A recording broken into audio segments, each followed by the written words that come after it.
Continuamos con el programa, en este caso 2:40 en toda la Argentina, y le vamos a dar la bienvenida rápidamente a Matías Buglione, él es politólogo también. Vamos a hablar un poquito acerca de lo que ha dejado las elecciones, que un poco lo venimos desmenuzando y desarrollando a lo largo de estos días. Mati, buen día. Fabián y Julieta te saludan, gracias por el contacto. Hola chicos, ¿cómo están? Gracias por invitarme. Por favor, gracias a vos por atendernos. Y contanos un poquito, en líneas generales, esto cambia un poco la discusión política. Ayer me decía alguien, es difícil ver quién gana y quién pierde en elecciones legislativas, pero en términos políticos, Milei sale un poco más fortalecido, sobre todo de cara a la relación con los gobernadores. Sí, sobre todo porque Milei ganó poder de negociación con esta elección más que nada, ¿no? Y por eso también entiendo que va a estar muy tentado a imponer condiciones. Un 40% a nivel nacional y su tercio legislativo lo van a blindar de vetos y hacen mucho menos costoso esta estrategia de confrontación constante a la cual ya nos tiene acostumbrados Milei, ¿no? La señal inmediata es que el oficialismo siente que puede pasar de pactar con moderados a una lógica más de aliados sometidos, ¿no? Sobre todo después del traspié de Provincias Unidas. Y en la práctica va a haber, imagino, acuerdos puntuales, ¿no? Sobre cuestiones fiscales, obra pública, nombramientos, pero con letra de la Casa Rosada. Y algo que hablaba justamente con un colega ayer, este 40% quizás sea un error, que el gobierno lo vea como un 40% de cariño, ¿no? Porque también puede ser un ultimátum para que termine de gobernar y poder llevar adelante las reformas que tanto ha prometido, ¿no? Pensaba como en una última cuota de esperanza, por así decirlo. Sí, sí. No, te decía que pensaba en esto que vos decías recién, aliados sometidos. Digo, si el gobierno sigue manteniendo esta actitud sin ser dialoguistas, ¿cuánto puede mantener esta situación de acuerdos, entendiendo que los necesita más allá de la cantidad de legisladores que consiguió, sobre todo en el Senado? Bueno, en realidad, si uno analiza un poco rápidamente el discurso de Milei el día de la victoria, se lo vio mucho más moderado, sí, mucho más normal, ¿no? Y en ese sentido creo que el gobierno va a bajar un poco los decibeles en cuanto a la confrontación. Quizás ya un poco lo venía haciendo durante la campaña, sobre todo el último tramo. Y bueno, me parece que con este resultado el gobierno va a buscar una moderación en su discurso que ya veníamos viendo. Pero bueno, como les decía recién, el poder de negociación va a estar más del lado del gobierno ahora. Y Mati, ¿qué pensás? ¿Cómo quedó la oposición en este sentido? Por ahí habían múltiples interpretaciones de lo que pasó por ahí con la principal oposición, Fuerza Patria, ¿no? En donde muchos hablan de sí una pérdida en términos de pequeños porcentajes, pero también de una oposición bien consolidada y múltiples interpretaciones, ¿no? ¿A vos qué te parece? ¿Qué significó este resultado? Yo creo que si bien hubo un voto defensivo para Milei, ¿sí?, ante tanta corrida, ruido, la fragilidad de la economía en las últimas semanas, es decir, parte del electorado prefirió continuar antes de volver al pasado, como se le suele decir habitualmente. La boleta única también tuvo un papel que por ahí no es tan analizado, pero sobre todo golpeó muy duro el peronismo, porque desarma la campaña peronista de la boleta mano en mano. Su territorialidad, digamos. Claro, que es parte de la identidad peronista incluso, ¿no? Y la interna también, entre kirchnerismo, camporismo, los intendentes, Axel Kicillof, terminó de restar un poco de coordinación a eso, ¿no?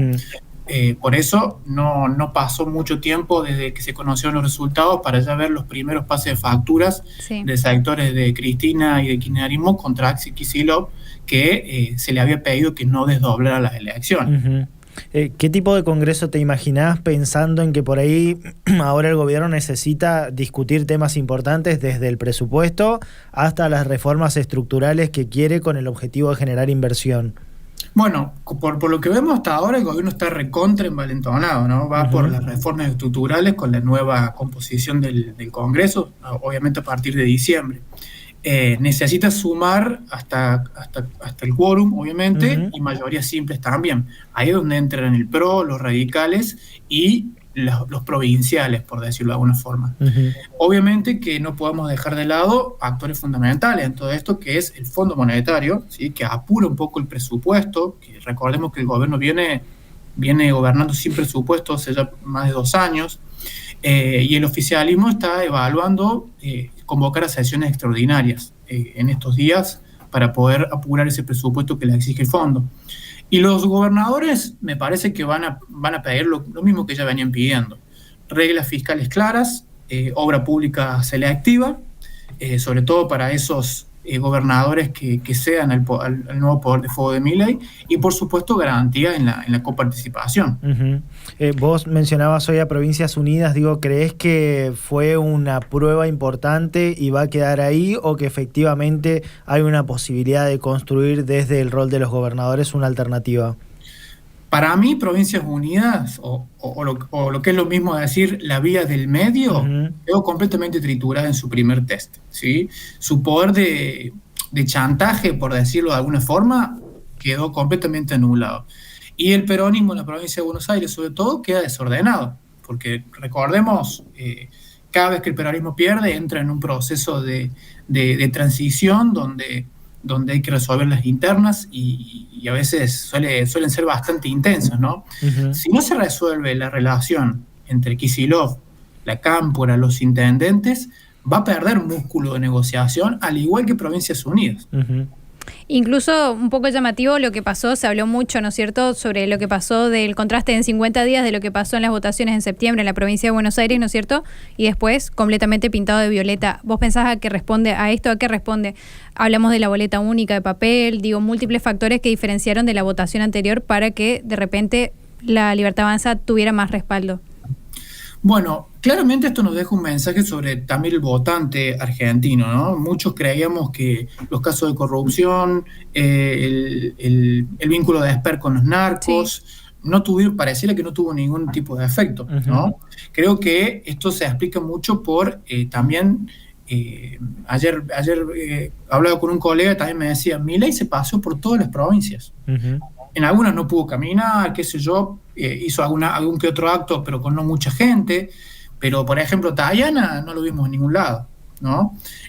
Pareciera que la campaña del peronismo estuvo muy adormecida, como que confiaron mucho en los errores del gobierno, me parece. ¿Qué debería hacer, me parece, el peronismo si quiere volver a ser competitivo? Básicamente, ordenar la oferta electoral. No más listas de unidad por arriba que se rompen por abajo, es decir, basta del dedismo, porque si uno ve las listas del peronismo, muchos exfuncionarios de Alberto Fernández, poco caras nuevas, ¿no? Por otro lado, aceptar las nuevas reglas de juego que impone la boleta única. Y esto les impone a ellos también rediseñar un poco la logística, la microsegmentación territorial. Esto de la campaña con la boleta en mano ya no existe.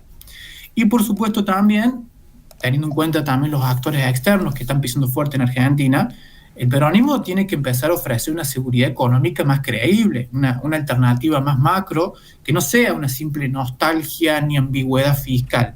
Si no hay plan, si no hay caras nuevas, el 2027 va a ser cuesta arriba. Y recién estabas hablando de un poco de provincias, la alianza de Provincias Unidas. ¿Te parece que cuál fue la falla o qué pasó para que hayan quedado tan debilitados en estas elecciones? Por ahí muy contrario a lo que se pensaba, digo, y también perdieron contra candidatos que por ahí no tenían tanta formación, como el caso de Córdoba, se piensa, sorprendió bastante, ¿no?